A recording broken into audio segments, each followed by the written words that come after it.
Sebetulnya kami sudah sampai pada kesimpulan bahwa konsep Islam moderat itu kurang decisif untuk memberi jalan keluar dari masalah-masalah terkait radikalisme dan ekstremisme.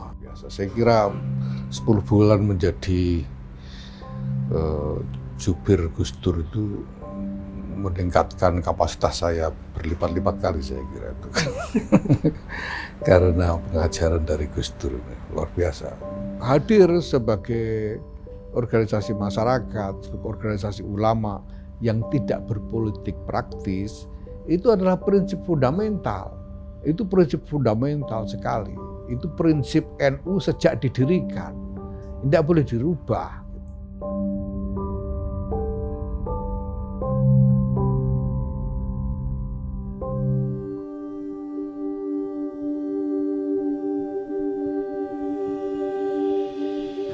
Kalau kita lihat sebetulnya ya, NU ini dibentuk sebagai wadah dari satu komunitas keagamaan dengan budayanya yang sudah tumbuh selama berabad-abad, sudah ada. Jadi semua yang menjadi sendi-sendi wawasan, praktek ibadah, dan tradisi, kebiasaan-kebiasaan NU yang paling utama, ini adalah hal-hal yang sudah tumbuh berabad-abad di Indonesia sejak berkembangnya Islam di Nusantara ini.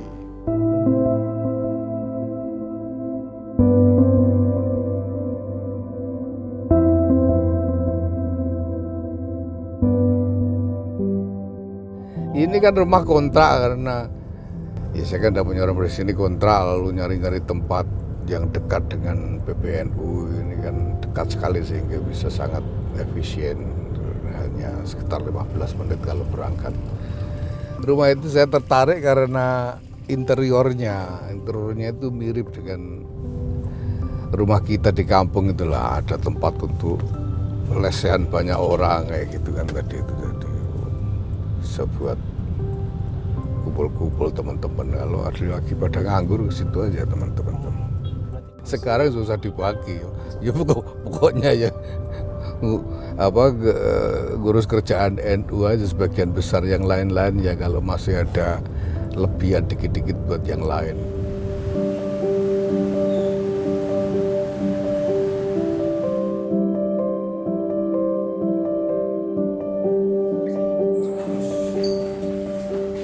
Beberapa waktu yang lalu LSI Pak Denny J.A. mengumumkan bahwa mereka melakukan survei tahun 2005 dan mendapatkan hasil bahwa orang yang mengaku NU di Indonesia ini 2005 itu 27%. Lalu mereka melakukan survei lagi 2023 dan hasilnya 56,9%, lebih dua kali lipat dalam waktu 18 tahun. Ini berarti postur komunitas NU ini secara sangat revolusioner, berkembang sedemikian rupa sehingga harus kita pahami lebih baik sekarang.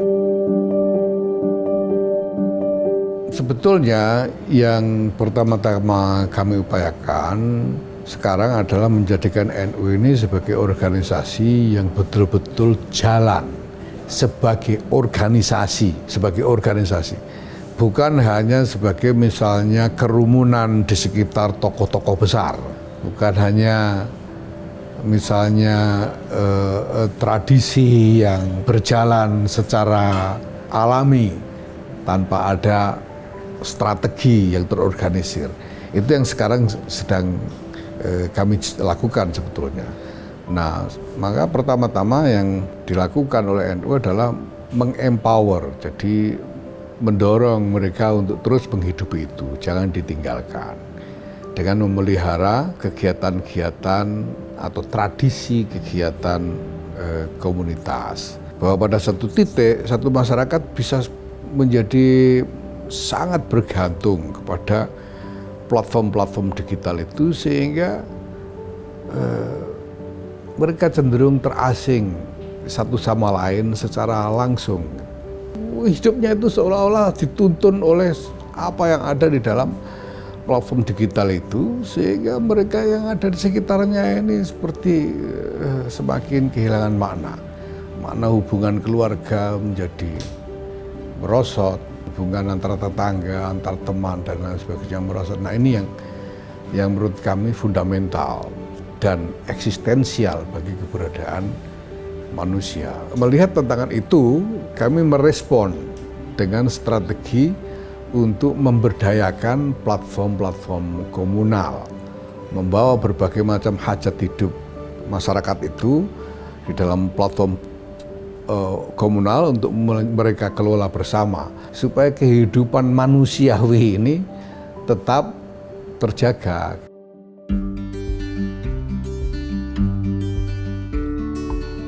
Ini adalah tempat yang dipilih Gus Dur. Jadi ketika mendirikan gedung ini, Gus Dur minta ada satu ruang yang disediakan untuk beliau.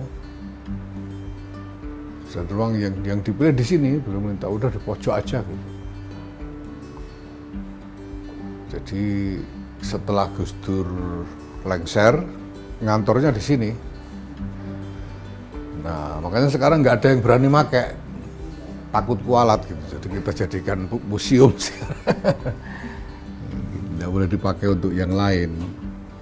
Jadi meja kerjanya Gus Dur masih ada dengan kursinya dan lain-lain.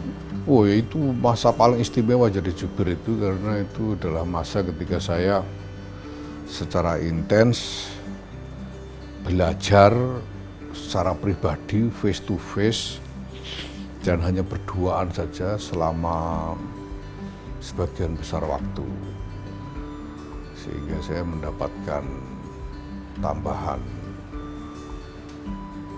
pengetahuan, pendidikan, banyak hal luar biasa. Saya kira 10 bulan menjadi jubir Gus Dur itu meningkatkan kapasitas saya berlipat-lipat kali, saya kira itu. Itu semua yang saya lakukan itu sangat banyak dipengaruhi oleh ajaran Gus Dur yang saya serap ya, sejauh saya mampu. Gus Dur mengajarkan semua.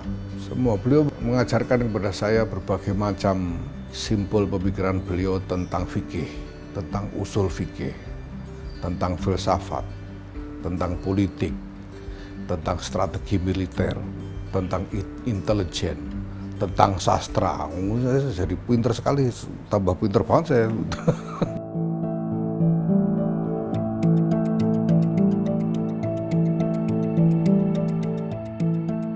Nah itu, setelah sekian lama kita bergulat dengan wacana Islam moderat, sebetulnya kami sudah sampai pada kesimpulan bahwa konsep Islam moderat itu kurang decisif untuk memberi jalan keluar dari masalah-masalah terkait radikalisme dan ekstremisme.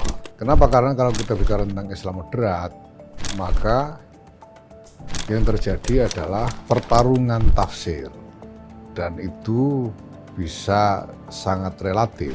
Kita tahu bahwa mereka, kelompok-kelompok teroris itu juga menggunakan ayat-ayat Quran, hadis-hadis Nabi sebagai pembenaran dari pilihan tindakan mereka. Sehingga ketika kita bicara tentang Islam moderat, lalu kita juga bicara soal pembenaran pilihan kita gitu. Sehingga terus pilihan mana yang harus diambil kan terserah masing-masing lalu, karena tidak ada settlement yang absolut, nggak ada penyelesaian yang absolut tentang ini. Maka kami menawarkan sekarang konsep tentang konsensus. Ya karena konsensus itu dasar syariat.